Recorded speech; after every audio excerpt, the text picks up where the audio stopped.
Let me see, is this message correctly copy pasted? Yes, it is.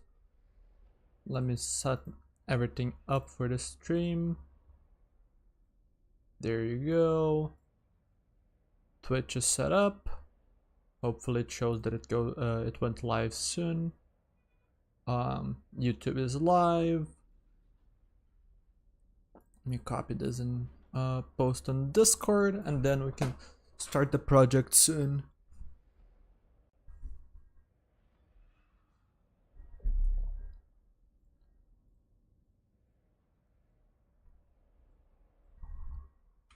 Notification squad. Continuing. And where's my Twitch link? Here we go. Okay. This should be done. Are we live on Twitch? Let me reload and check. Yeah, it shows that I'm live. Good. Dismiss. Pin is working as intended. Good. Alrighty, now to check if my OBS is working. Twitch chat seems to be working in OBS. What about YouTube chat? Can someone send a message in YouTube chat? Oh yeah, I did unmute my microphone. Good, good.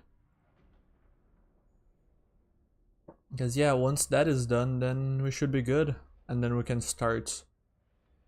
Because I think all of the prerequisites have been met. Let's see. Test. Can I see this in my OBS? Okay, I can. What up, Dragonslay? Alrighty, yeah, everything is working. Good, good. So I can close this, free up some memory. I can close my Discord, I think. Let me actually compare this to my notes. 1, 2, 3, 4, 5 plat codes. 1, 2, 3, 4, 5 plat codes. Yeah, it should be up to date then. So I can close this for now. Yeah, I'll close this for now. Free up some memory. Still looking for replay codes? Yes. The messages are pinned in both chats, I believe, both YouTube and Twitch. I'm looking for bronze and silver Genji replay codes. That's it. The rest I'm good on. I think I'll continue with the Eichenwald one. Let's see. I want to reset here. Because I think that when we did the auto review on Samoa, we kind of developed our understanding of how to judge. So I want to redo that one. Only got plat ones already. Let me see. Do I have all my tabs ready? I should have. Just need to remember where I'm taking the notes. Let me save this. Also, real quick, if I draw on the screen, do you all see this? I don't think I will be able to, or if I'll end up using this at all, but I just want to know if it's working properly. It should be. Alrighty, good. Okay then, let's go into the, I believe it was Eichenwald, right? Yeah, it's Eichenwald. So, yes. My notes, Overwatch. Yeah, that's what I want. You're gonna lurk? Alright. Okay, I'm gonna quickly go back through. Do it when I'm not looking. Don't even need to keep this on, so I'll do a little bit of, yeah, cleaning on the screen. Genji, let's go to the arcade. And I want to quickly judge this again.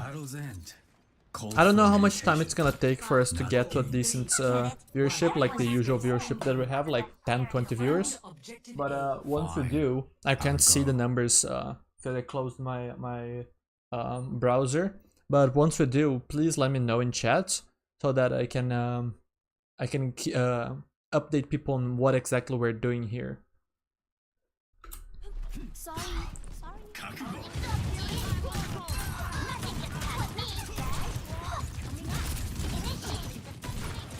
Yeah, this one we ended up judging a lot of setups without. I don't exactly remember. I might need a little bit of help remembering what exactly we did. Actually, no, this counts. I was thinking that like it only serves like as like, okay, it didn't set up, and we only count it as a failure if we dash in and then we fail. But I think that if we are in a position where we take a bad long range trade, I'll consider that a failure as well. I don't think I will consider long range poke getting good value, like accidentally getting a kill, but I think that the opposite, taking a bad cooldown trade at range, I think that should count towards a negative point, towards no setup. And we're gonna see one round here a little bit later. This is one we have to consider whether or not we consider this setup. Because we did walk through the flank, we're decently close. I think we should count this as a setup. This is not just us walking main, not having a setup, just dashing in because people are low. We're purposefully choosing to go into the room, and yeah, we did end up finding people low here, but I think that this should count as a setup.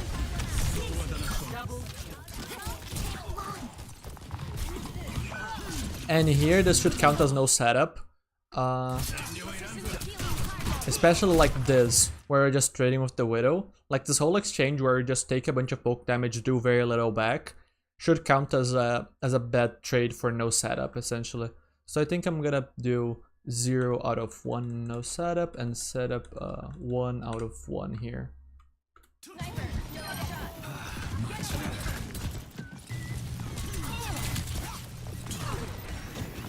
And now we'll keep going.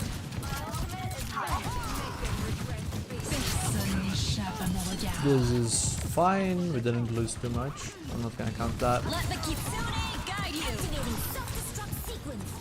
I feel warm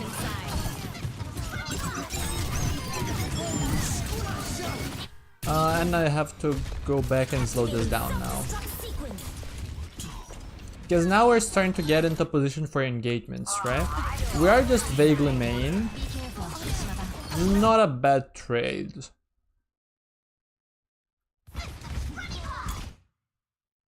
I think I potentially could give 1 point to no setup here, because we did land enough shots on Ana, despite just vaguely being main and not being properly set up, right? Like we didn't come in from this angle, we didn't like wall climb in and do a drop behind or whatever. It's just we're main, Ana just happens to be close, because it's silver. But here, I do think that this should count as a setup. We came in from the flank, we got good value on the Widow, and we're gonna continue getting good value on these.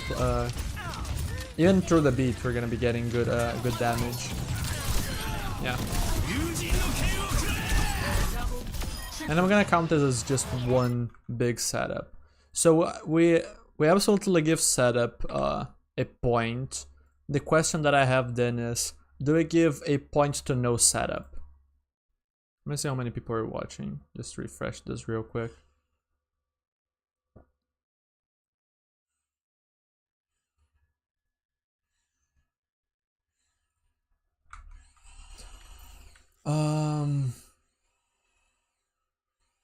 Because we did get decent value on the Ana. I'm gonna go back and watch it one more time. Let the Kitsune guide you. Activating self-destruct sequence. Come here, I feel warm inside. Be careful. I don't know. I think that this is neutral enough, especially like our team finishing off the Ana and not us doing it ourselves from no setup, that we can just ignore this. It's not overly positive, it's not overly negative, it's just neutral. I'm just gonna ignore this and not add to the data.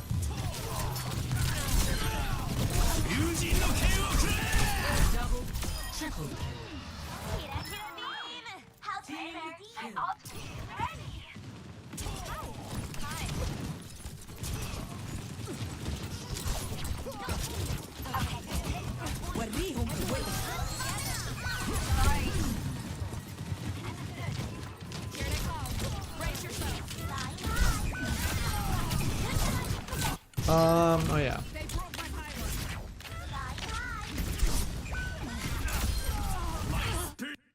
I think this counts as a setup. We got close to the Lucio without using cooldowns, and sure, there's not a flank, this Lucio is kind of throwing and whatever, but I do think that this counts as a setup. And then here, this is a setup. We saw that before. We're gonna go to, oops. 3 out of 4. Yeah, there you go. Because then we have a setup on the Bastion, right? We're close range with cooldowns, but we misplay it, right? We allow ourselves to get pincered, right? Which is to say, people are attacking us from 2 different directions, so we can deflect everything. We can't hide behind a corner that protects us from everyone, right? We don't land enough damage, so this is not a good trade and whatnot.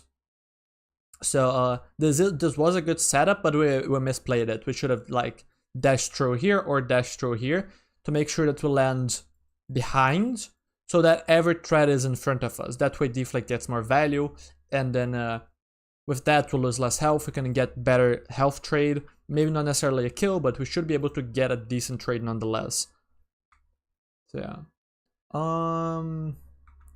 Let me go to my notes here, save this. What up, Will? Greetings. I'm also from Brazil, but we'll be speaking in English here because that's just the rule. That way more people can understand. Quick question, what rank are you? I'm curious. 60 seconds remaining. Mistakes will always precede victory. Are they for real? Understood. Objective lost. Enemies on the payload. Stop the payload. This should count as a setup. Yeah, we are set up on a good position. Sure, the junk is the one that comes here, but because we were set up, we can make a better, or we can do a better job in the actual fights, right? Because we can dash through to confuse the junk, deal some damage, do some more damage because the junk is confused, do shurikens, and then we just win. So I think I need to move my microphone a bit. Yeah, my microphone was off center. But yeah, let's write this as 4 out of 5. Yeah, I am.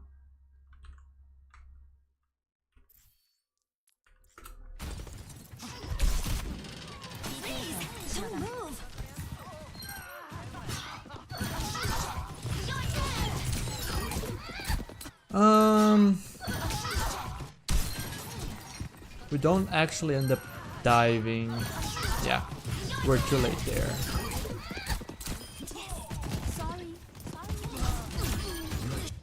I don't know if we count this.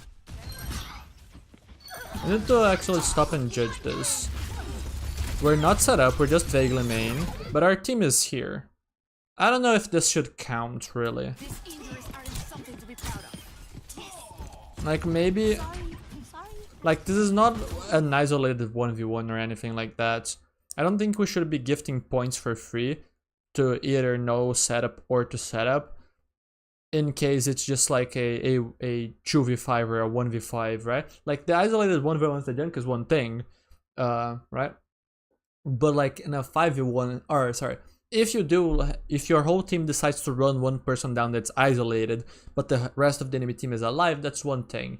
If everyone is dead and junk and bastion are just feeding, I don't know if we should be adding those points essentially.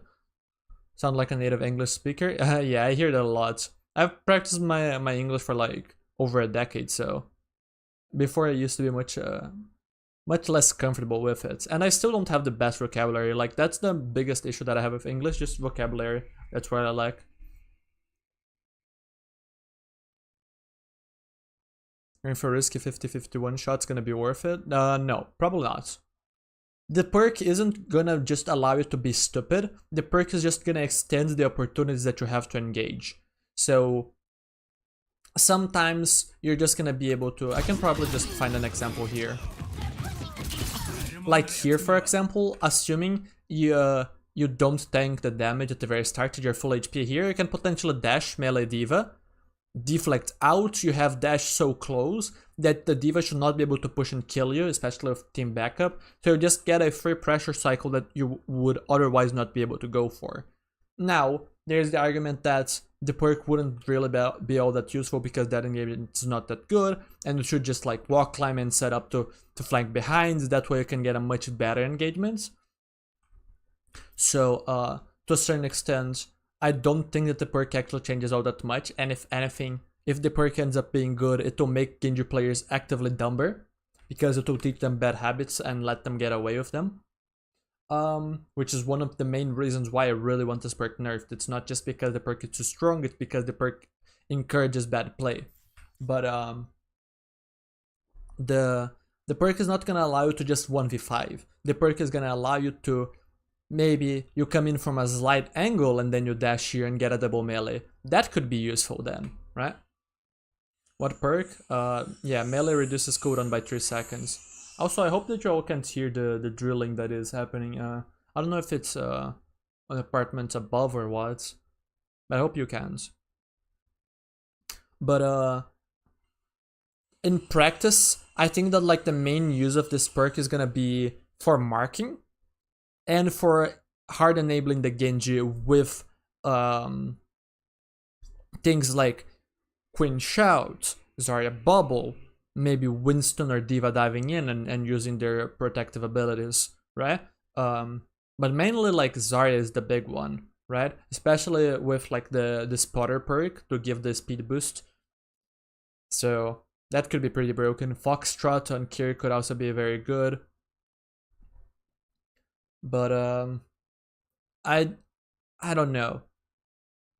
The question isn't so much how good the perk is, because the perk is just undeniably really good. Like imagine you're trying to run away, a ball or a Winston or a Diva chase you, so you melee them twice and get another dash, and now you can run away, whereas before you would be dead, right? Like there are so many use cases, but I feel like those are a lot of use cases that are not actually rewarding good play. They're just letting you get away with dumb stuff, which I really dislike. The more that I think about this perk, the more I hate the design of it. So yeah. But you're certainly gonna be able to do more things. Just dash in for medium pressure, right? A soft commit to force cooldowns is now much better, because now you get the melee in, so you have a shorter dash cooldown, so you can repeat that cycle later faster or whatever. Or you can or you could just like, actually I forgot what I was gonna say, I'm sorry. But yeah, like, Will, what rank were you? I don't think you mentioned that in chat. Harian, everyone said a hardworking guy can never beat a guy who really enjoys himself.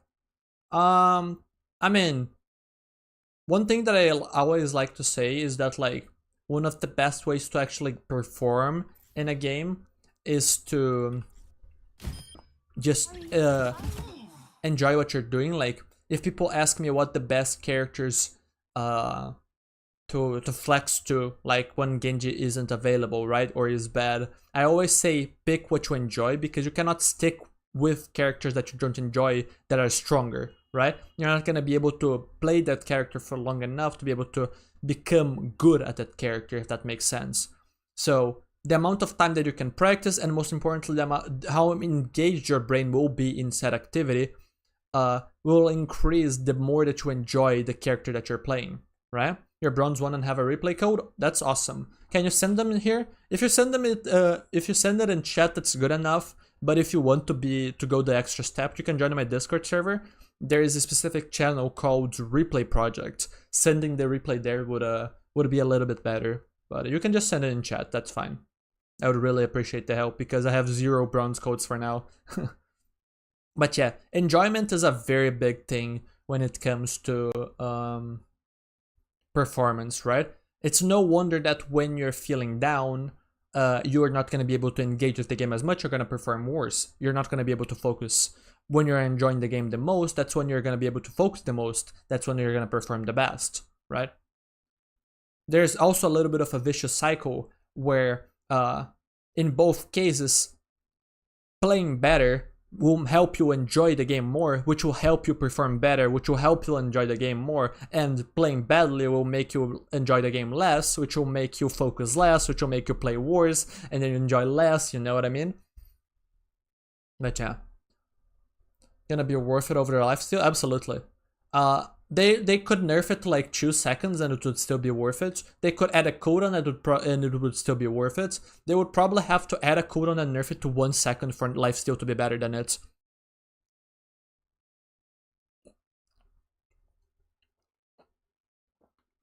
Like just by sheer uptime, it's very hard for the Blade one to ever compete.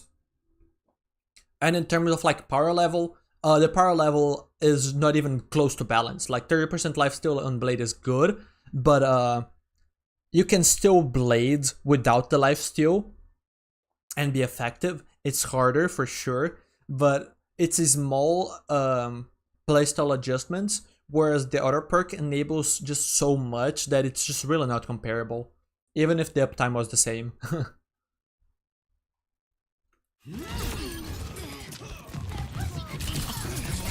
This is a no setup fail.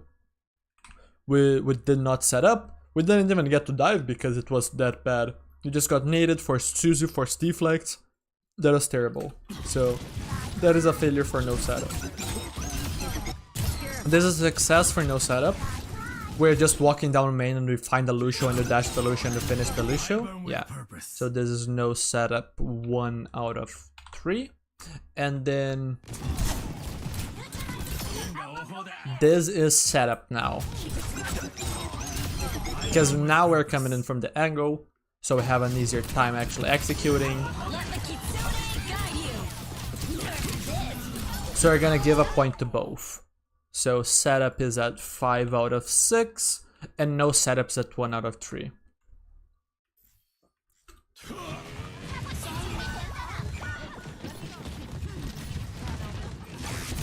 But yeah, how many people are watching right now? I'm not I can't check this information without my browser open. Also, let me check my Discord. I'm juggling a lot of tabs right now. I have like 5 different things that I need to manage, like Overwatch, my notes, my pen, my OBS, the stream.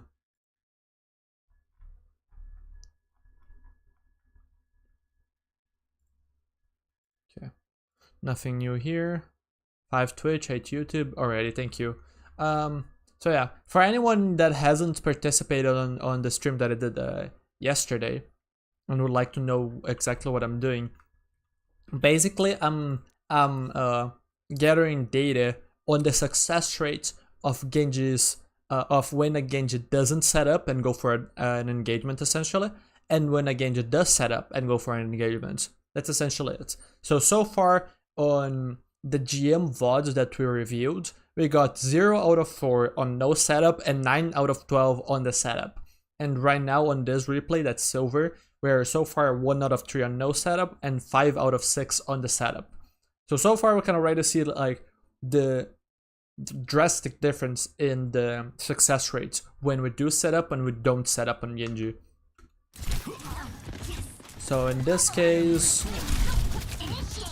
this is kind of an even trade. What are we calling a setup exactly?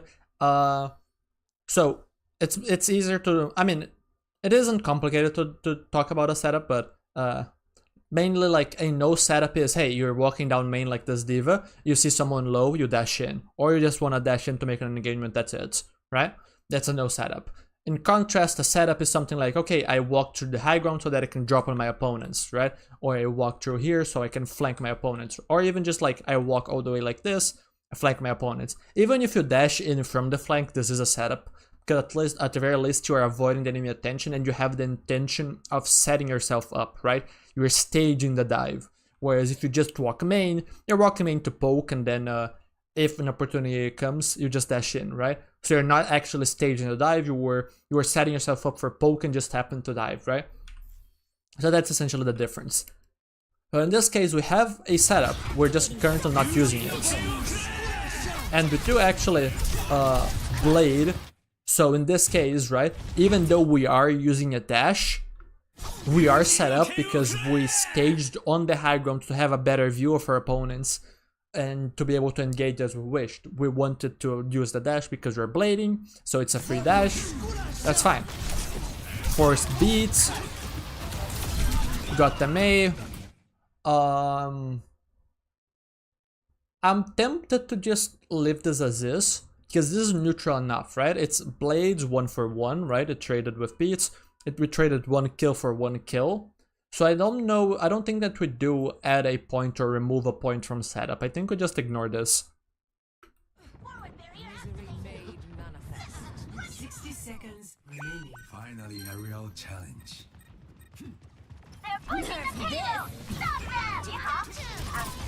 Maybe we should add a new category and just like write the success rate as well as like the amount of times that we trade neutral, but I think that overly complicated for no reason. But yeah, Pack, are you getting a code, or are you sending it on Discord? Because I would appreciate it if you let me know, because I checked Discord and I didn't see anything. I don't know if you're playing a match to get it. You did say that you had a replay code for me.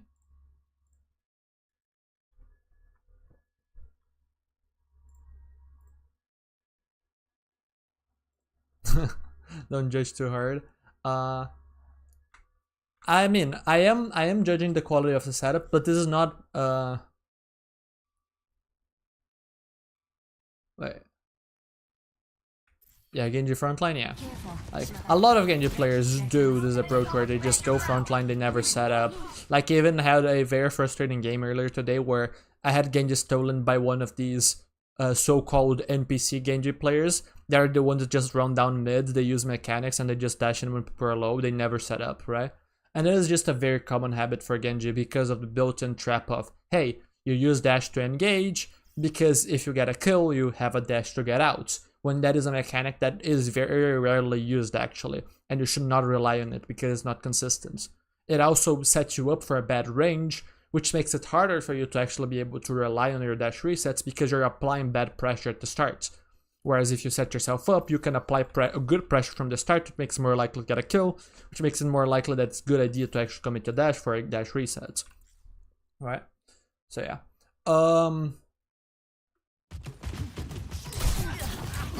But Invict, I'm not doing exactly a VOD review. Like there is gonna be VOD review value here, but what I'm doing here is just like I'm gathering data, right? So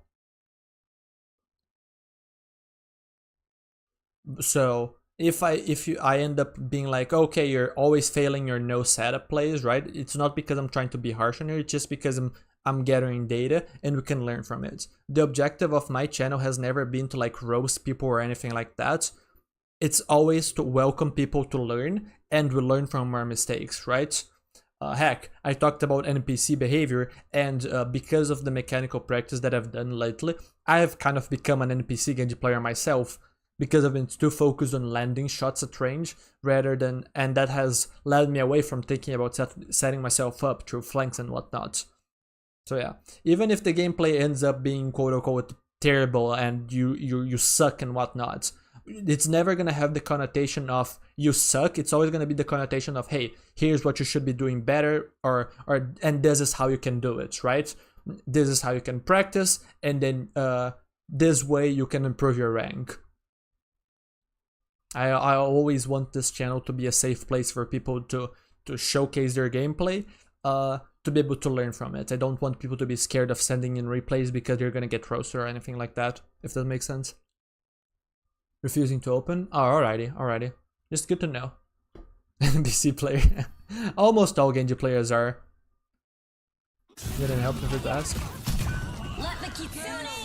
Oh yeah, I need to actually go back.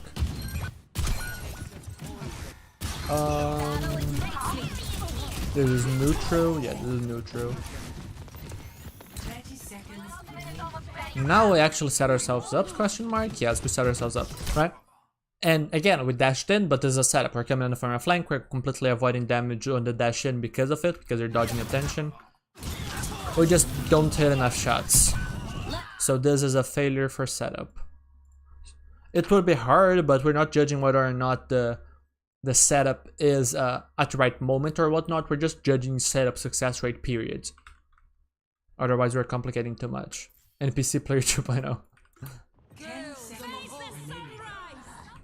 The payload has reached the checkpoint. Each journey Yeah. has its Uh, strengths. If you consider PAX bronze replay codes, then we're missing 2 more bronze codes and 2 more silver ones, ideally. I don't know if I'm gonna be able to get them all on my own or here of my channel. Hiku has already helped me get a few plat ones.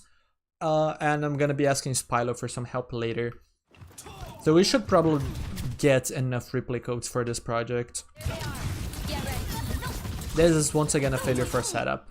And this is one of the few situations where maybe setting up is not good because now there are characters that can beat us up close. But even then, this is just a situation where I just needed to land more shots on the Mei to force her to also use a cooldown and not just like left click and not take any damage, right? So she gets to keep resources and we don't. So this is a failure on setup. 5 out of 8. The payload is approaching. And even though like that was vaguely main, we didn't really have options, and at the very least we weren't more towards the right side, opening a small off angle. So I'll count this as a setup. We also got close without even using dash, so that is also a benefit. I don't think we should count this as a success for no setup. I feel like this is too cheap. We landed a single shot on the diva. Like if it dealt like 200 damage to her, maybe. Now, I also think we don't count that. I was gonna count this towards setup because we were close enough maybe, or no setup because we're main. But because it's just a cleanup fight, I don't think that we should count it. Like it was a 2v5, basically anything works. You don't want to give cheap points for anything. There's a neutral setup trade because we're in a flank, we traded at the jungle, nobody landed enough shots.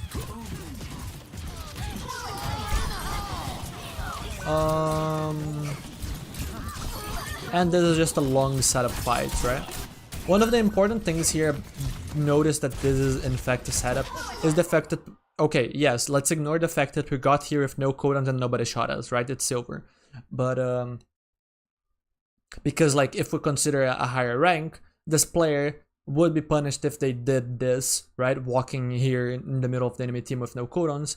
But at the same time, this player wouldn't be walking in the middle of the enemy team with no cooldowns, right? This player would be, let's say, coming in from this flank and waiting to have full cooldowns before walking out. So we need to judge it based on the level of play, essentially, right? So silver awareness, silver Genji play, right? It evens out. And so this ends up being a setup, right? We got close even from a flank and got value from it. And most importantly, if it was only the Lucian, maybe we could ignore it. But because the rest of the fight is just gonna be us free shooting from angles while our diva and everyone is distracting, I do think that we count this as a point for setup. And this is enough of a fight, despite it just being a tough touch from them. Is it really though? Is it a tough touch? They're all here with decent resources. Yeah, I'm gonna count this as a point for setup. 6 out of 9. But yeah, if there are any bronze or silver Genji players in chat, if you could send me a replay code for this research project, I would really appreciate it.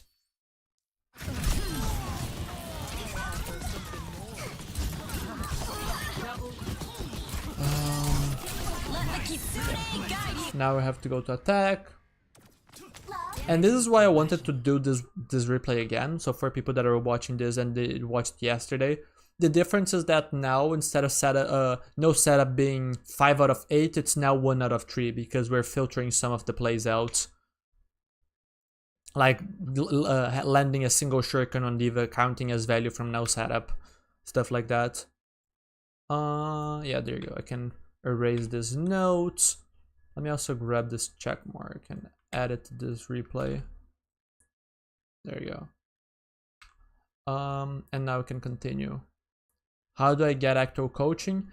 You can send a VOD for review on the VOD reviews forum, or you can either become a member of my Patreon.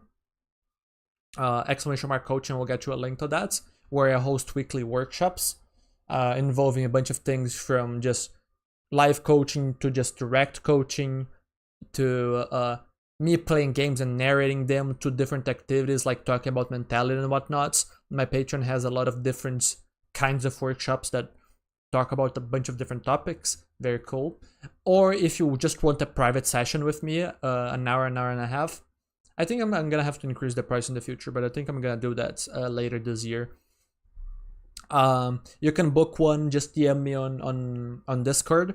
Current rate that I'm doing is $25 for 90 minutes. Yeah, you have free options, you have paid options essentially. Let me see, did I miss anything in the chat? Explain how to play Genji like I do. I was able to understand and gradually apply the tips. Yeah. Teaching people is hard, that's the thing. Heck, even a lot of teachers in real life that have like that went to university to learn how to teach, right? Can struggle to teach properly. Part of it is because teaching is hard. Part of it is because like the education system isn't the best. Like having classrooms full of different people that have different needs, different abilities to learn, and different affinities for topics makes it really difficult for teachers to actually be able to give everyone their best chance at actually learning certain topics.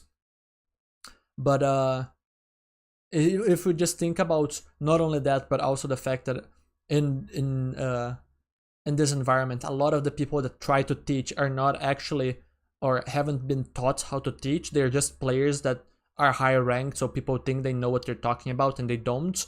You're gonna see a lot of bad advice, right? I'm one of the rare cases of a high rank player that's also a coach, because I've been teaching things, I've been doing this, I've been practicing my teaching abilities for at least half a decade. So I'm much better than the average. I also have a unique way of playing Genji compared to most. Not because it really should be unique, but because there are so many bad habits that the community have built because of players like Necros, right? Necros is a double-edged sword because he simultaneously got a bunch of people to like the character and grind the character and become good at them mechanically, but also created all of these bad habits because of the overemphasis on mechanics and not being able to teach other things that are also important, such as setting up. So I end up having this unique perspective on the character that shouldn't be unique, that allows me to teach the character in a way that others can't, and is much more teachable essentially, right? So this whole package makes my content much more appealing in terms of education than basically any other Genji content you're gonna see out there, right? The only Genji content that I would really compare out there that exists today is like Spyla's content and maybe a bit of Cager's content. Besides that, maybe there is a little bit more of Genji content, but I don't really know any like big Genji content that is good other than these. 5, 4, 3, 2, 1. Attackers incoming. Defend objective Like heck, A. a lot of the videos that get the most views on Genji, like I know that there's one where it has like 3/4 of a million views, right? 750k views on Genji, and I believe it's just a video that basically talks, okay, this is what primary fire does, this is what secondary fire does, and here animation cancels. It doesn't teach when you should go for them, right? How to practice them and whatnot. It's just like a big info dump of not very important topics, not really how to apply them and not really how to teach them, right? And it's a very common issue with people that don't know how to teach, right? They just make content because they are high rank and people think they know what to talk about. Anyways, that's not to say that like they're just like bad and dumb and whatnot and they shouldn't make those videos. It's just more just to show that just how hard it is to actually teach properly, essentially, right? So rather than looking at it as just like me talking down on those people, I'm more so talking up on the actual coaches that we have in the community.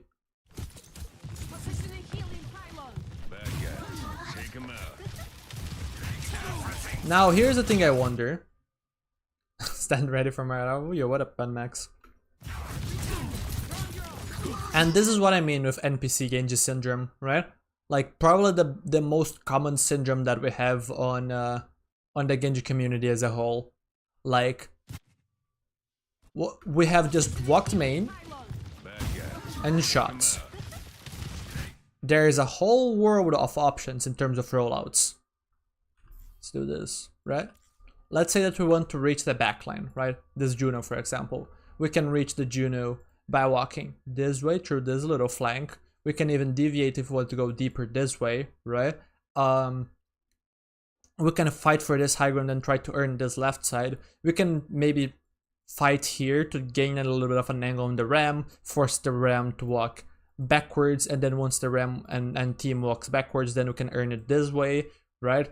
There's also a rollout that you can do from over here to reach, go from the top. I can even show it this later for those that are curious. You can go over the top of this roof without even using dash, by the way, which is a really cool rollout. You can use dash to go over these roofs and land on the second point to set up all the way deep, kind of like Ball sometimes does with a grapple this way over the voids. So look at the amount of different options that we have for flanks to set up on a place that theoretically seems like there's just main, one flank, and maybe a second flank over here, right? There were at least 6 approaches that we could take here. And instead what we're gonna do is we're gonna stand with the team and shoot the enemy team. That's what we're gonna do. Right? This is the NPC syndrome that I'm talking about. That we all need to strive to fix.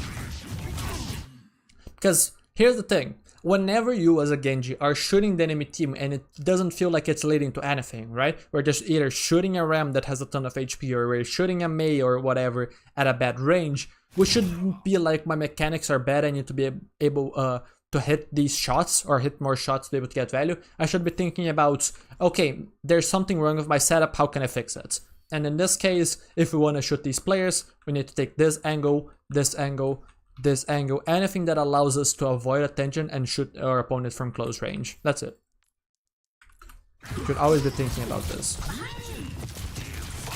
And actually, I'm gonna go back and quickly showcase something just to make this point. Colossia, I believe. So let me check something real quick in the meantime.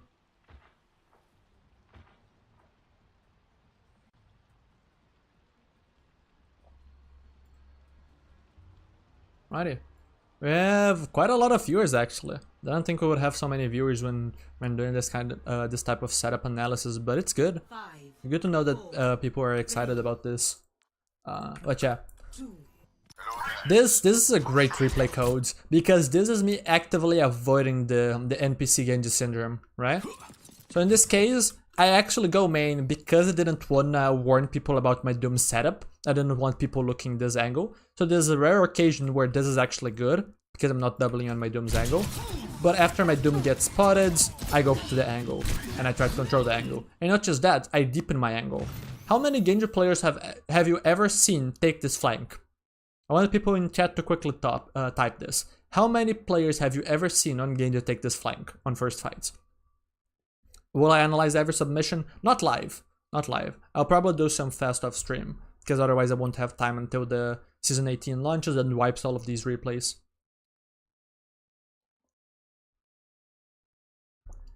Zero, maybe one ever. Yeah, exactly, right? People just stand main and just shoot. And just maybe shoot from a small angle. And by the way, this wouldn't be terrible shooting from this angle or trying to take a little bit of space. But most of the time, you're just gonna see people playing what you expect, right? It's just gonna be a bunch of NPCs playing positions that are vaguely familiar, vaguely good for characters, theoretically, right? So rarely you're gonna see players that are doing this, right? These are the players that have quote-unquote gained sentience, right? So I'm coming in from a big flank, because I figured out that this is not gonna be good enough. These characters are gonna poke me out at range, or even if I come here, these characters are most likely gonna spot my flank, they're gonna shoot me at range, and most importantly, they're gonna run away from me if they see me coming from the flank, so they're never gonna let me close the gap. They're always gonna force me to dash in. So because I took such a big flank, I have now allowed myself the opportunity to engage in close range combat without using my dash. Why? Not because I didn't do something that a lot of players think about, but because I did so in a way that other players don't. right? A lot of players autopiloted taking a small angle because they heard that Genji takes off angles and whatnot, but they don't necessarily know the purpose of or how to actually do them as effectively. So in this case, because these approaches are not good enough and I don't want to wait on a frontline trade that enables me to maybe sneak around or something, especially because Doom versus Orisa, the Orisa is going to win the front line, so I take a big flank. And this gives me big value.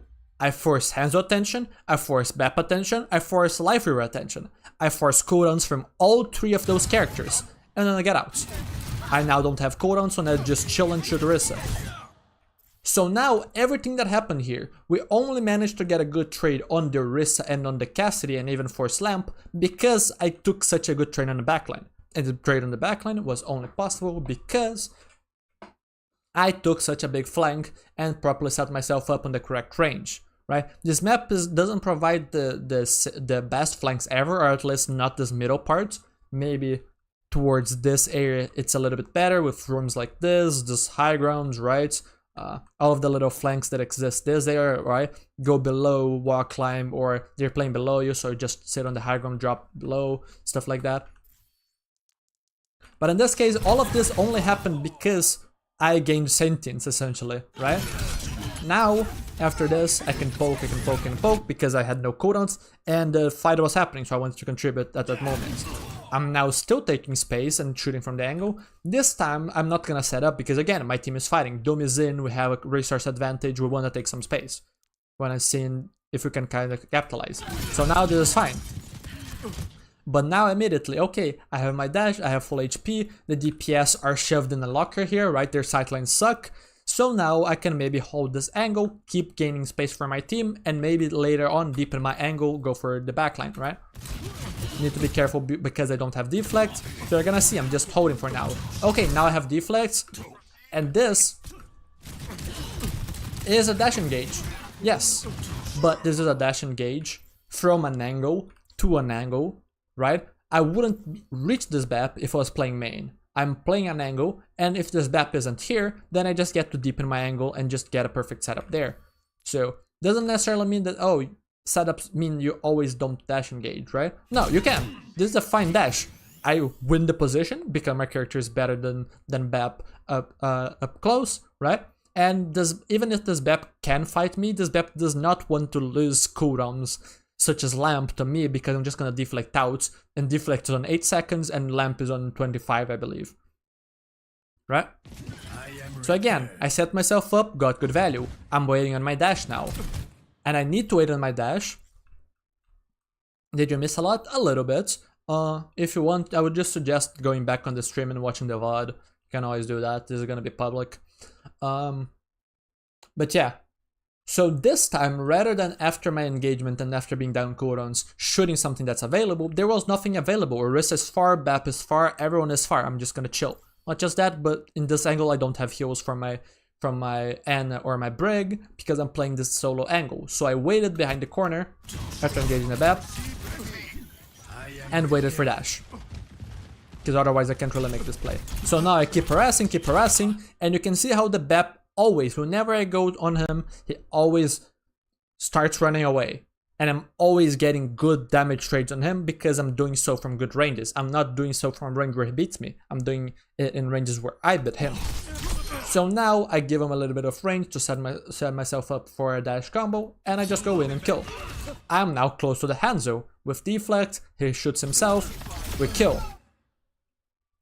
So this whole process over this 1 minute and 16 seconds, right, was a process that was basically done purely by me. My team was basically playing standard with, okay, we push with our cooldowns, we pull when we're playing, or when the trades go badly, right? Just this classic thing of like, we try to push when we can and we go back when we can't push and whatnot.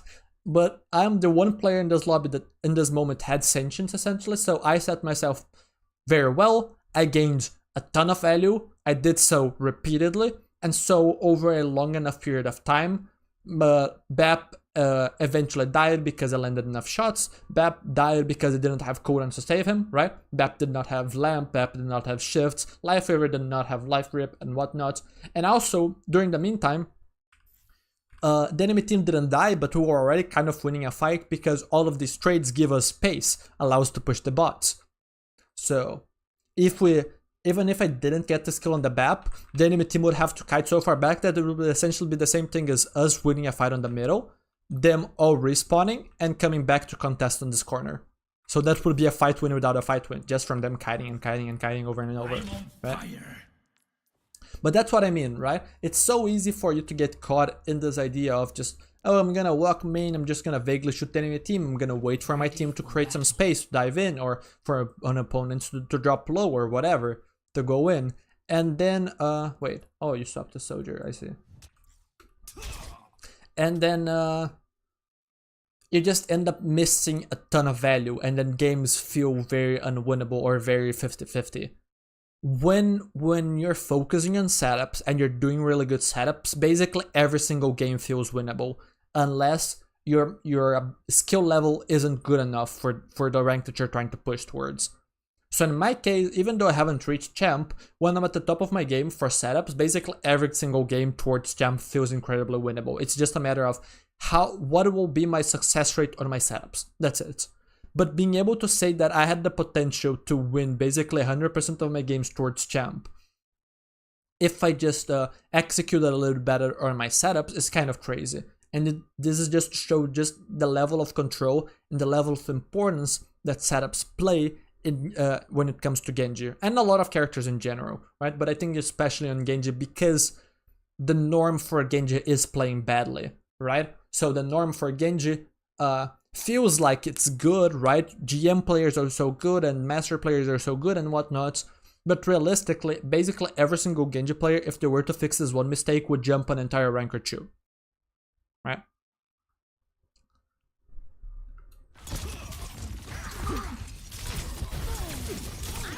I knew about that flank. Here's a big thing. It's not about knowing about the flank, it's about thinking outside the box. Because some flanks are going to be good in some situations, some flanks are going to be bad in other situations. It's never about a specific flank. It's about keeping your eyes open for which areas of the map are open and which areas of the map you can use to achieve your setups. That's it, right? It's very easy to make the mistake of thinking about preset flanks and whatnot. No, you need to be thinking about, okay, where are my opponent positioned? So do I need to fight to reach a flank, or is there any open flank, right? What's the path for me to set myself up? And then taking that path, right? That's it. It's basically just an eye adjustment where we start filtering out bad information, right? When we see this, we don't think. And by the way, this would be really common, right? If most Genji players here, what they see is, they see enemy, they shoot enemy. That's what their eyes are looking at. My eyes in this situation are not looking at my opponents. My eyes right now are looking at this, because this is free. My opponents are here, here, here, and this Mei behind the wall. I don't see her, right? But I see no opponents on the right side. So my eyes are here. Isn't this interesting? When it's okay to go main, there are some situations that are okay to go main, but the main, like, rarely you should. You should basically always be asking, can I reach backline? And if the answer is yes, then you should try and reach backline usually, or try to reach an angle. You should only really play main when there are little or zero options for flanks or off angles and whatnot. And that's very rare.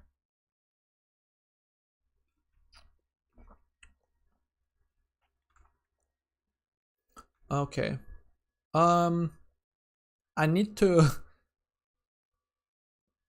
lower my volume because I'm getting too excited. Like, this is one of the things that happens when I teach the game. I love teaching this game so much, so I start to get enthusiastic, I start to speak more, and I end up putting a heavy burden on my vocal cords, and so I end up burning myself out in like an hour or so of talking, which is not good. So I need to speak lower, less excited, right? Less intensity, so that I can speak for longer. Because otherwise, I'm gonna have to stop streaming in like 30 minutes or less, because I've been talking at such a high intensity. Drink water? I am. It's not so much about the water. That's one of the things that I figured out. It's not so much about the water. It's about how I'm using my vocal cords. It's kind of like I've been trying to sing for an hour at this point, or not for an hour, but for this whole setup explanation that I did in Coloseo, it is basically like I've been talking with the intensity of singing.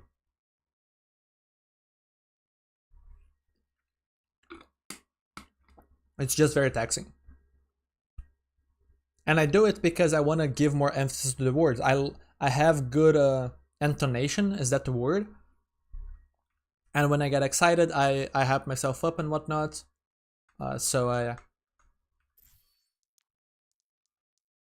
Anyways.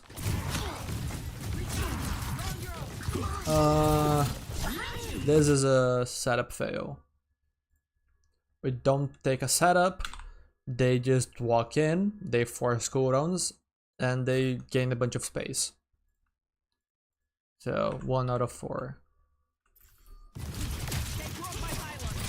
And here's the funny thing. We're gonna swap Soldier. What will Soldier do?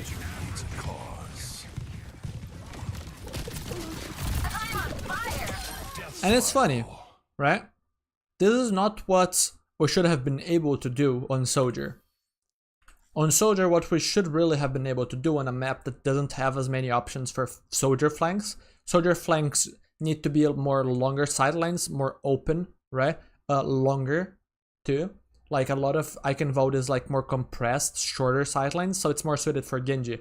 And funnily enough, I expected us to swap to Soldier and perma-shoot Ram and never do anything, because this is what gives Ram value, just blocking a ton of damage on the position that is anchoring. But we gained sentience, and the moment that we gained sentience, we got a kill, because we reached the targets that we wanted, and we put ourselves in a good position and whatnot. So it's funny that we did so on Soldier but didn't do on Genji.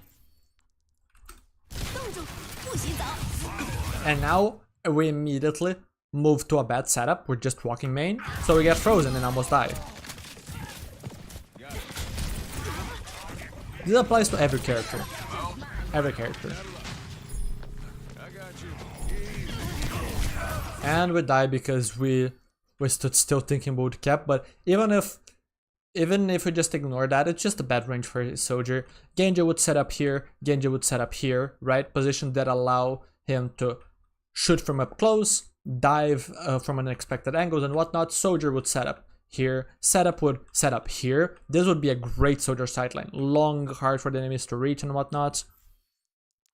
So yeah. Is there any more Genji in this replay?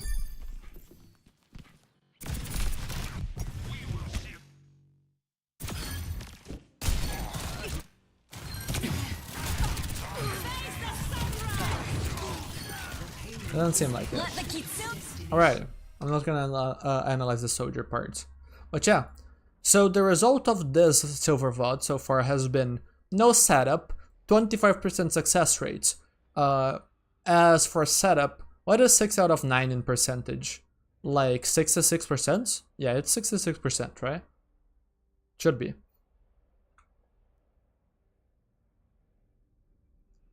So yeah, big difference. Okay. Now, I've been talking too much. So, Ben Max, do you want to help me a little bit? Also, let me check Discord.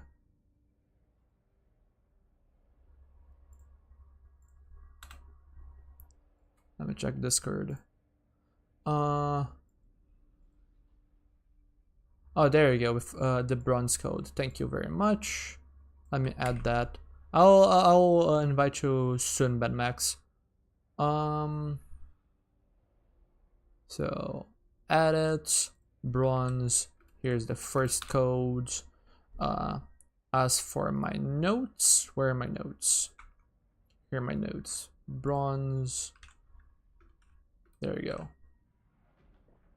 Oh yeah, I need to keep them open. Let me check my OBS. Yeah, Discord is unmuted. Okay, so VIP chat. I'll pull you. Hello? Right, hello there. Alrighty, yeah, this is working good. Do you want me to stream here on Discord? Or can you watch it on the... Actually, it's probably better to hear, right? Yeah, because there's no so I delay. don't have to mute it. Okay, share this.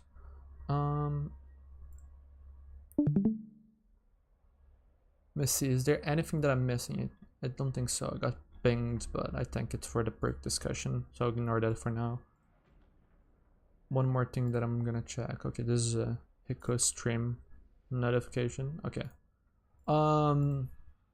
Let me see. What rank do we want to go now? We went silver, went GM. How about we do like plat or diamonds then? Wouldn't it be better to do it systematically so we don't like do it twice by accident? You mean the replays?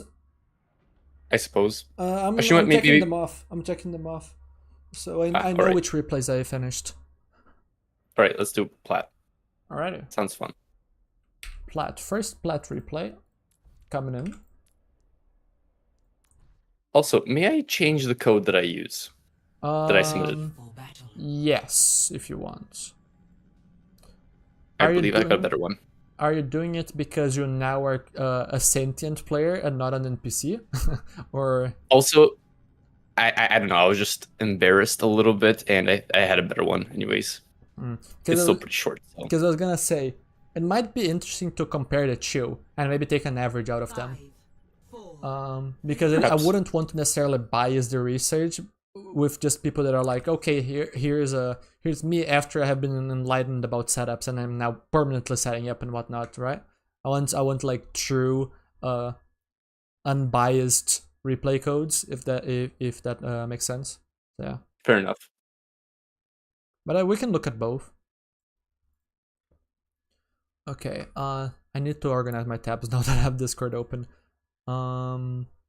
Yeah, I need OBS because I need to reach chat. So if anything happens in Discord, I'll need other people to let me know.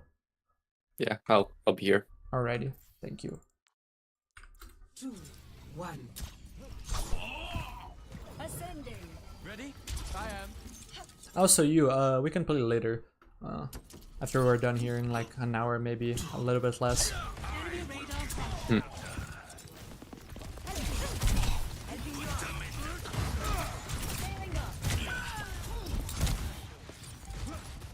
The objective is next objective. Go back, actually.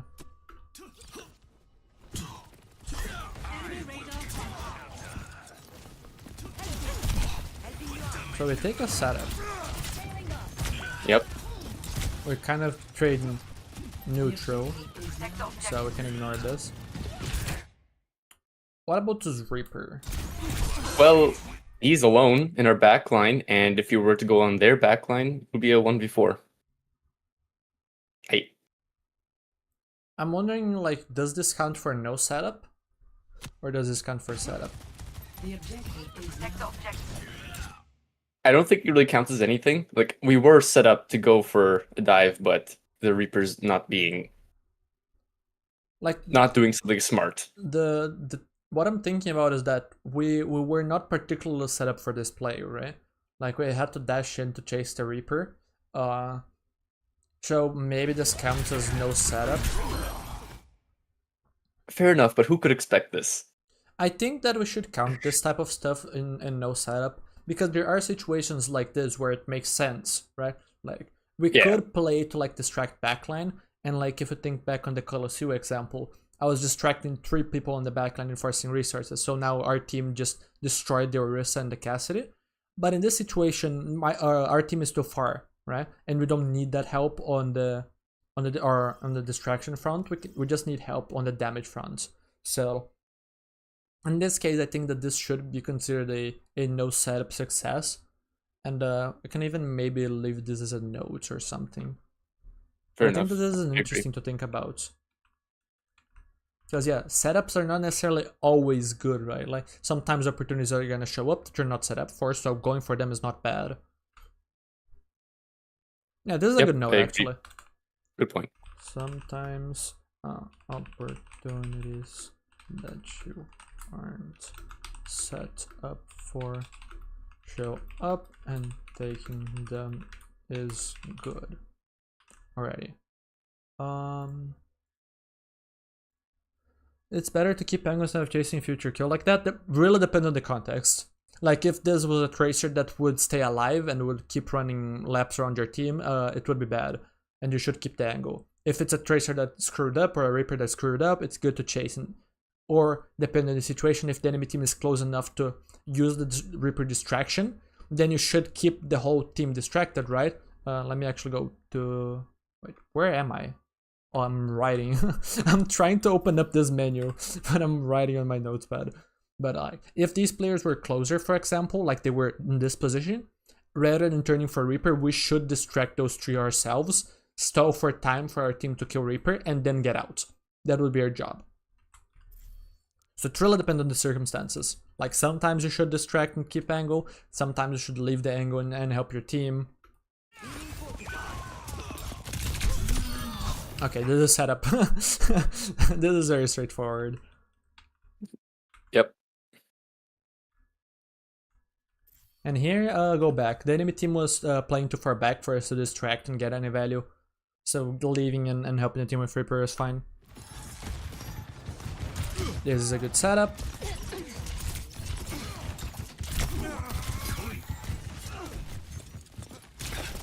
And honestly, actually, I'm gonna let you talk here. If you have an opinion on this.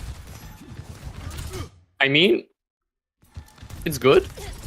He forced cooldowns without really using any of his own, or at least just deflect. Not a bad deflate, like maybe overstayed our welcome, but I still think it was a good trade. We walked on an angle, we did good damage. Yes, we lost our deflect, but I think that the trade was positive for us overall. It also gave us space because now Sigma was not getting healed. Indeed. Yeah. So, yes, setup and success. Yeah, and what I find interesting here, and this goes back to a concept that I used to talk previously, that I have been meaning to make a video on, but I have never actually stopped to go back and finish it. About the idea of like passive and aggressive positioning and passive and aggressive play, right? Like in this case, behind the corner we're positioned aggressively, passive play. In this case, we're aggressively positioned, aggressively playing, right? Because we're peeking. So in this case, we don't necessarily have to dash or even necessarily play on our most effective range. Like this is not particularly perfect, right? This is good enough, but this ends up being good enough, right? So we achieved an engagement even though this felt like poking, right? That's the funny part, right? But yeah, this is certainly an engagement, right? It's an engagement with left click, with no dash, but it is an engagement.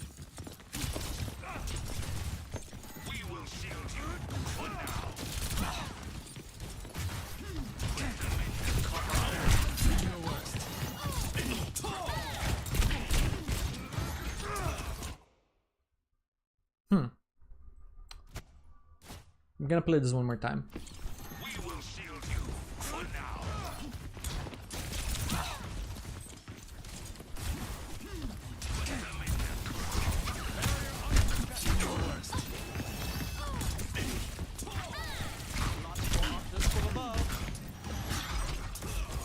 Nice tracking, I agree. I suppose he's trying to go for a setup, but he's kind of stuck main.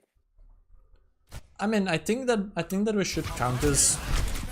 We're holding an angle, we're engaged in combats, and most importantly, the trade that we got, like everyone is getting pocketed. So Reaper is getting pocketed, we're getting pocketed, but most importantly, we're preventing two flankers from us accessing our backline. They're preventing one, and not just that, we're somehow bullying both the Tracer and the Reaper on our own.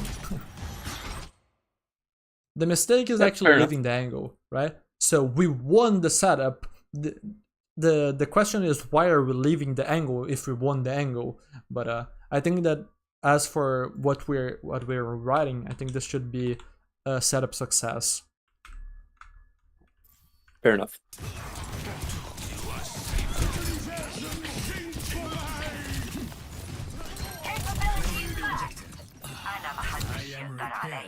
And this one too?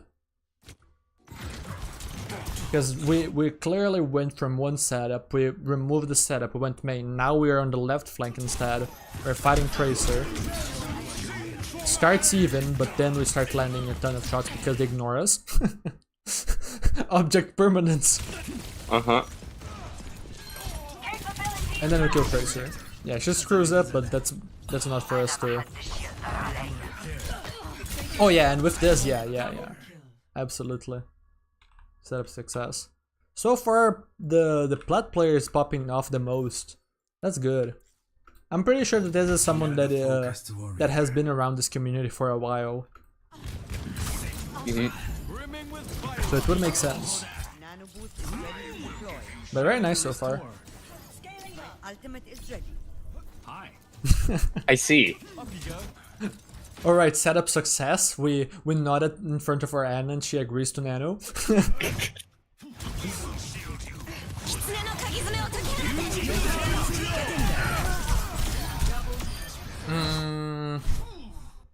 I'm gonna play this again. He is just kind of sitting main. Yeah. I think this is no setup. Even with the dash. Or a bit, even though we were allowed to dash cheat with Blade. Like, if I remember the Icon Vote example where we were on the high grounds, we dashed to have a better sightline. We're not dashing to have a better sightline here, we're dashing to close the gap. We're missing out on entry nano damage if we got the nano early. We're missing out on if we got the nano or before we engage, right? We could drop combo before Blade if we wanted to, right? Or achieve a better position than this, right? Like, in this case, dashing in front of everyone on the enemy team is very bad because it gives them the opportunity to kill us. Like, if this Junkrat shot a single shot before the nano comes out, we're dead. Whereas if we have a setup, it doesn't happen. Because we're on an angle, they're not looking at us, right? We're on an angle, they're not looking at us. So this is not a setup, call me Keith. This is not a setup. It is a success because Nanoblade is broken. But this could easily have been a fail. If they just shot us a little bit more and Ajax the Nano, Ajax the Blade. Or even they could still kill us here.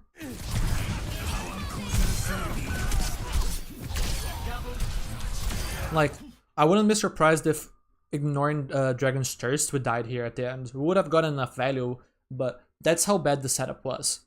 We took so much damage, we risked our life so much, and despite our opponents playing this very poorly, stacking and everything, and not hitting many shots, we still could have died multiple times. Excellent shot.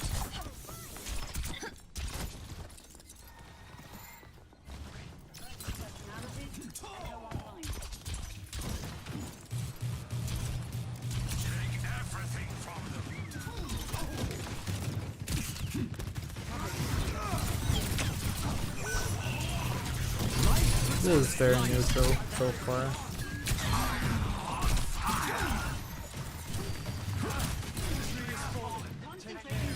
Oh, there you go. It's funny because I'm pretty sure it's gonna be the same with you. But it's like, okay, fight is starting, we're trading, nothing very exciting, right? The moment that I see this, right here, this movement. Don't your like senses tingle? I don't know. I don't remember what exactly the expression is, but like, I know something good is gonna happen. Either something good or we're gonna screw it up. But like, yeah, it's in the middle of the fight. Codons have been traded. We have now avoided attention, right? We have gone into the shadows. Like we're set up so well for success now.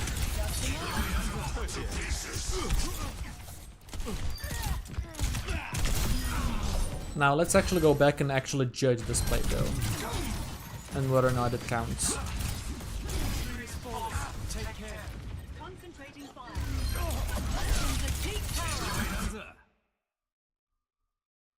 Okay, here's my argument.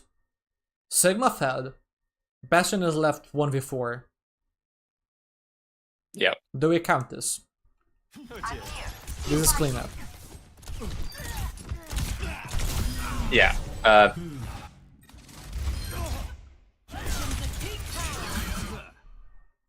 mean, he did go from an off angle instead of from main. Yeah, and if you consider this in a vacuum, like even if Sigma alive, this would have been a very positive trade against the Bastion. It's a longer cooldown, we would have gotten the better of him, right? Even ignoring the follow-up from our team. I think we could count this as a setup if we wanted. probably. I would. Alright. And they don't fight more, I don't think. Yeah. Let's count this, sure. 5 out of 5. Score. And most importantly, like one of the things there that helps me feel at ease with this decision is that in the moment that the Bastion is turning forward, right? It is our job to, or usually our job, to contest the Bastion and prevent that big damage, right? And that's often the case with hit scans or any like big damage threats that Genji has good matchups into and can easily contest, right? Genji performing the off-tank's job of mitigating, essentially. So Bastion turrets main, because we come from an angle, we surprise the Bastion, so we get good damage in, alongside a good deflect in front of him. So even if that Bastion lives and we have to back up and we both trade cooldowns, it's a very important cooldown cycle that they missed. They didn't get anything out of it, right? So I think it's just a good setup. 5, 4, 3, 2, 1. The battle is all but won.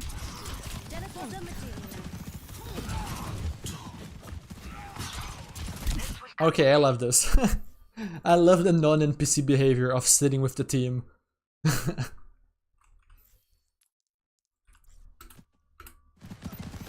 Honestly, one thing I've just learned, you could stand on those places where Sim puts her teleporter. Yeah. Did you not know you can stand on these windows? I did not know you could stand there. This is something that I've been playing around with for years. It's it's broken. It's very broken. I've only just now started abusing it. Like, no one can kill you up there. It's so funny. You walk climb, you go in the window, you drop behind, you free shot on the people here. More importantly, one of the things that I've discovered recently, I have not stopped to study, but there are specific wall climb spots. I think it's from here, where if you wall climb here and double jump, you actually land here. Because here's a problem. Sometimes, like let's say you're trying to wall climb from here, because of like this, I don't know what's the name of this, overhang? Yeah, should be right. Like you're not gonna be able to, your double jump is not gonna get you here. But there are specific positions here that you can walk climb that when you double jump, you're actually gonna land here. Where in other positions, if you try and double jump, you're not gonna reach. So it's interesting. From indoors.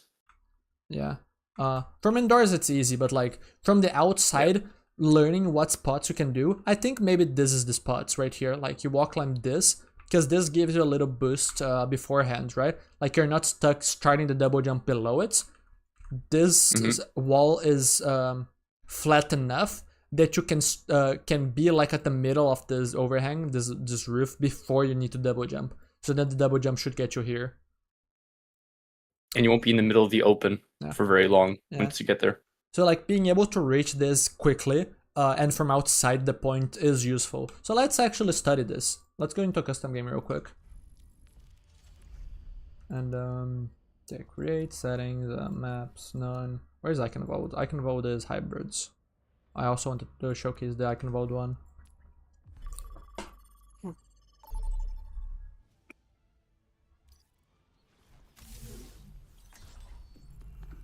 Okay, I'm gonna have to walk. You know what? I'll do Li Jing one while you're doing that. Okay, you're gonna study it. Oh, yep. Alrighty. Cannot change the speed. Maybe you could change like the cooldowns to be faster, but not the speed, because the speed would screw up with rollouts. But yeah, for those that don't know, and I don't remember if I taught you this or not. I think you might have seen this one already. Perhaps. Where is the spot here? There's a spot on the wood, I'm pretty sure. I don't think it from this is enough, yeah. Where is it? I'm just sliding. Did they by any chance fix this? Because I know that they shadow fix a lot of these spots. Yeah. That's weird. Does anyone in chat know exactly like where to stand here, or even what I'm talking about? Also, I'm sliding here. Oh yeah, I was supposed to check. I thought I heard a message. No, I didn't. Okay. I need to message Spylo later. Yeah, I'm not being able to land here, which is weird. Okay, Yeah, I'm like 1 meter off. Maybe I'm doing something in the wrong order. on Lijiang. Yeah. And yeah, I'm not gonna be able to make this rollout if I don't find that. So I think they might have fixed it. Because the thing is, if you could stand here, you could your initial jump gets you this place, right? This little roof. And so because I know there's what you're only talking about. one roof left, that roof is the one that has to be cleared with the double jump. You have to climb on like the inside bit of the broken. So, I have actually practiced this. I know what you're talking about with me. so like on the inside, there. sort of over there. Is that what you mean? Let me show you.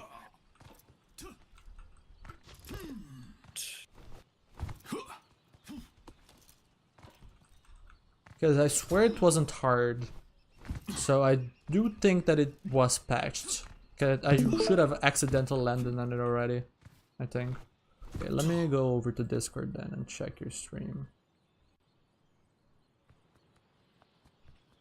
In the meantime, let me try myself. Hopefully my PC doesn't explode. Streaming on Discord, watching a stream on yeah. Discord, playing Overwatch, It'll running. be fine. Maybe they did patch it, but I know it's like... Maybe they did? Who knows? Yeah, I've been trying at this for like a few minutes now. Yeah, I just cannot land on it. Yeah, Was it I'm pretty close? sure it's patched. I'm pretty sure it's patched, which would be a shame. I don't think that you can walk climb this entire roof, can you? Like, this little boost is too little. Like, if it got you all the way here, you can double jump this last roof. Yeah, no, they patched it. That's sad. Yeah.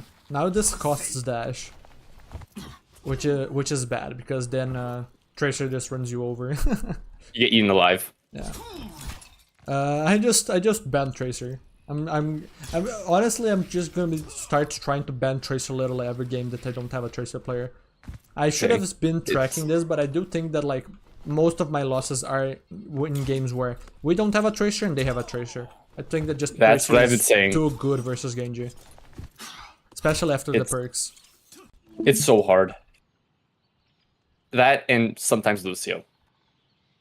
I don't know, for me at least. Yeah, Lucio is a good shout. I think Lucio is more of a skill matchup, although Lucio does bully Genji. I think one of the biggest problems with Lucio is that it's Lucio can enable Genji very well. It's just that most Lucio players on ladder are NPCs, so they're not gonna take an angle of you. They're gonna speed boost the tank Yeah, and heal our the tank. but when I do get a Lucio that listens to me, it's just bliss. It's so much fun. All right, back to the replay code. No. I'm finding the spot. I need to show the stream. Oh, you're finding it. Yeah. Oh yeah, I got the right map at the very start. Good. But did you find the spots? No, I was like 1 meter off and I couldn't really reach it. Yeah, like from here, for example. Yeah, From the I outside. did the same thing. Here. Just barely don't reach. From the inside, it's very close. Oh, there you go. It is from the inside. Ah, from the inside. All right. Yeah, it is from the inside. There's one more though. Like from here. Can you reach from here? I tried. I couldn't No, really I don't do think it. so. You lose too much momentum, I guess. Oh yeah, I don't think so. Perhaps with acrobatics. Yeah, with acrobatics you could. Rip acrobatics. But yeah. Uh, This is just a nice rollout. It is honestly really easy, actually. Really easy. Like, let's try this 3 more times, just for the sake of consistency. But yeah, I'm pretty sure you can do Alright. this 100% of the time. And the good thing about this being a high consistency one is that you can do it like this. Oops. Now I tried to do it blindly and I missed. Oh wait, actually, I think you need ledge grab at the end. no, you don't need to ledge grab. You're slower looking backwards. By like 10%. I forgot about that. Yeah. So I think that maybe if you want, you can do it like this.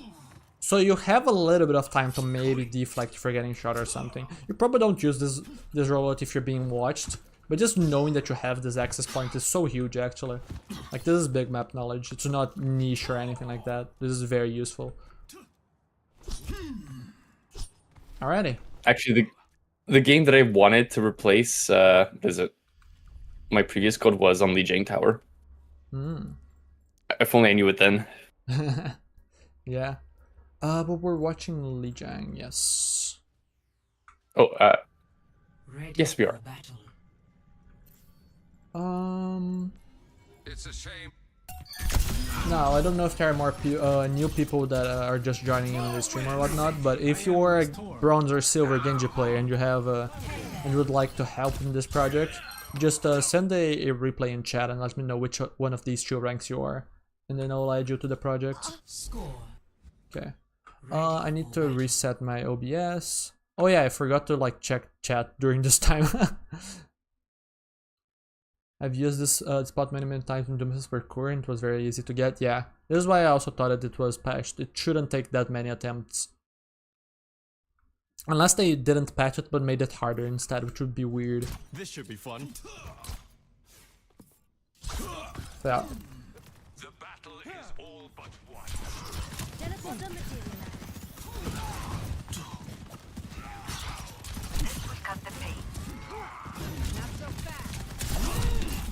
The objective is Okay, let's actually go back. I want to rewatch this trade. Teleporter materialized. Because this is interesting. Our Genji is trying to keep an angle, but what they're doing with the angle is not the greatest. Like, we should not be Yeah. shooting here. They're running like triple hit scan and they're peeking a long range angle. I would have just wrapped all the way around the left side. Or all the way right side, or try to close the gap when they're not looking. If they look, deflect, get out, right? Yep. But in this case, I think that this counts as a no setup fail. Or Fair enough. yeah, no, this is not a setup. Like, even though we're not main, main would be this angle right here, right? Even though we're not main, we're not particularly set up on our range. We are in an angle, but we are at a bad range. So this does not count as a Genji setup. This would count for like a Sojourn setup, a Freya setup, or whatever. Not for a Genji setup. This one is neutral. But I will count that long range trade as a fail for no setup. Especially because like one Kiriko Kunai, we're half HP, we have to leave, we cannot contest hits, can't turn anything like that until we get healed. After that we also started peeking again and we once again lost some HP. Yeah. First mistake so far. This one is even, I think.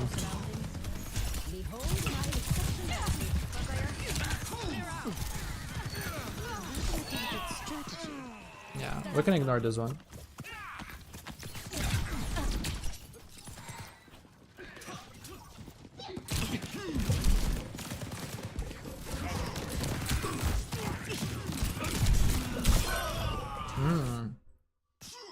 Okay, I'll let you judge this. I mean,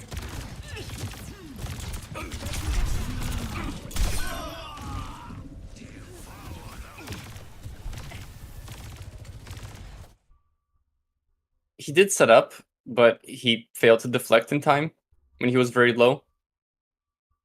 Yeah. The main question that I have, right, and this is what I'm wondering about. We traded 1-for-1. This is neutral. Does the fact that we were also stalling Juno make it a positive? Was the Juno even paying attention?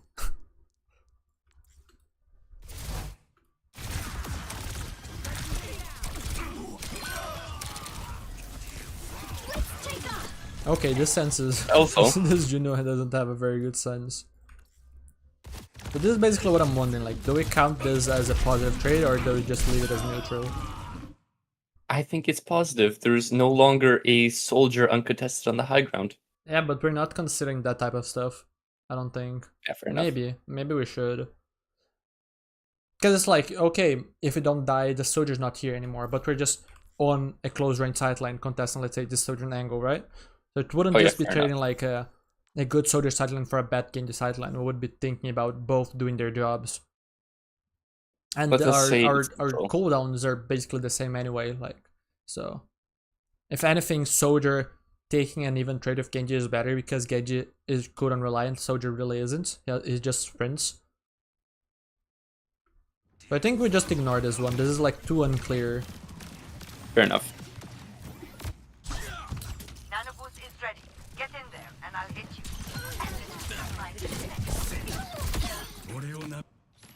No setup success. Maybe. Yeah. We just landed enough shots. You could argue this is a setup because we were in an angle. I don't think so. Like, if we ended up on the same angle that our team had, she was just not paying attention to us coming back. 3 out of 4. Yeah.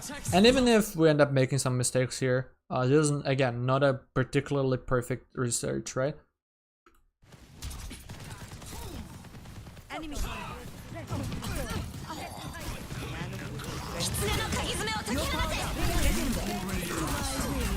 This should be no setup success. Yeah? Yeah.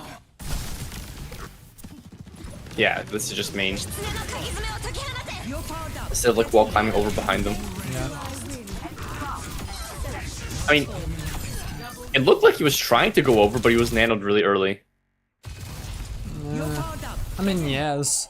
But at the same time, I mean, this is not for us to judge actually. But like this right now, for example. This is once again one of those situations where the eyes are missing, right? We're not thinking about our setups yet. If we were already thinking, we would have reached this position or even this position before the nano, right? Now, fair enough. They did think about it. It was late, but what matters isn't whether or not they were thinking and when they thought about it. What matters is they didn't achieve the setup, so they went main. I think that, yeah, no setup success. I think 4 out of 5. Yeah. So this replay has been interesting. Basically the same success rate so far, but just because we have found some very good opportunities to capitalize on. Or some brute force, right? Like nano and stuff. That doesn't mean that you shouldn't set up on nano, but sometimes, like if you have nano and you don't want your deflect force before blade because you need it to deflect sleep dart, for example, then you sit with your team, or you wait on an angle and hide, right, instead of peeking and trading early so that you have your deflect. So in those cases, maybe not setting up is actually ideal, right? Like sometimes that's the case.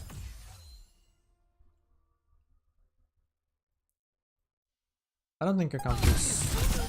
Do we count this? Nah, not really. The game's already over. Sure. Okay. Let me get my check mark for the plat game. Let me just make sure that it is the correct code. Where is leading? CZHE. Yeah, it is correct. Okay. So 3 replays done out of how many? Around 20. That's too little so far. But I'm gonna do them. I'm gonna do some more off stream later. So yeah. Thank you for your help, but I think that I should stop now because yeah, I've been live for an hour and a half. I already got too enthusiastic, so I know that if I keep talking, I'm gonna regret it later. Fair enough. Alrighty, thank you. Do you want me to go through some of my own and possibly screw them up? If you want, you could help. Like you could let me know which ones you went through and like what your assessment was. So like the way that I'm doing it is just like I'm doing the number on the left is the amount of success, the number on the right is the amount of times we tried, right? So 3 out of 5 means that we tried something 5 times, we succeeded 3, right? That's the way I'm writing it. And so Fair enough. what you need to do is just write, let's say 3 out of 5 no setup, 5 out of 6 setup, right? That's it. So if you want to contribute, and if anyone in chat wants to contribute, just go to replay project on my Discord server, and then tell me which code you reviewed and what your assessment was. And then that can facilitate my job evaluating the setups. But yeah, I think I'll stop for now, and then I'll do some off stream, and then maybe continue this tomorrow. I don't know if I'll have time to stream tomorrow, but we'll see. Fair enough. Anyways, see you. Thank you for your time. Alrighty, see ya.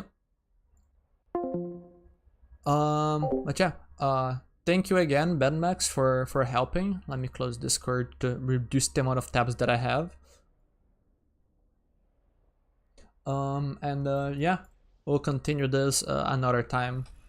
So far, really interesting results. A lot of different findings, a lot of different ideas to think about, and yeah, I'm excited for when we finish this and the results that we're gonna have, and then the video that we're gonna be able to make from this. It's gonna be a very good video. So yeah, still have quite a few people watching, don't we? So yeah, for those that are watching on YouTube, if you have a Twitch account, would you mind swapping over to Twitch real quick? I know Hiko is live. We could raid Hiko. That's what I was thinking about. Wait, Hiko has 600 viewers? What the hell? Did he get raided before? Whoa. Hiko is going crazy. What the hell? Alrighty. You got both open? Oh, thank you. Okay. This is gonna be it for me this stream, so yeah. How do I raid? Let me see. Raid channel. Hiku. There you go. I'm gonna raid Hiku.